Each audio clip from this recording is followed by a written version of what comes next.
I think that in modern times, going back to the property issue, we now tend to consider pets as something more than personal property.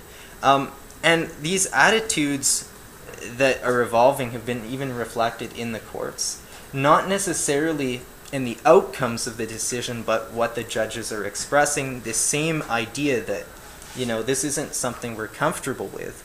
Animals as property, it just isn't something that reflects the sentient nature of animals.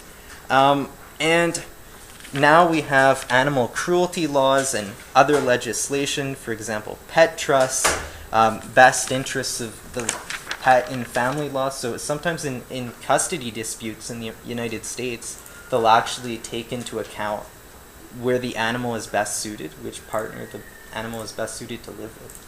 I think based on the time, I'm just going to address... right, so in Rabideau, one of the conclusions that the court came to is that it's not up for the courts to change the traditional conception of property, but it's up to the legislature. So that's certainly one view. Another is that, well, if close friends can't recover for these types of damages, then whether an animal guardian should be able to recover depends on how you view the bond between an animal guardian and the companion animal. So is it an animal, is it your friend?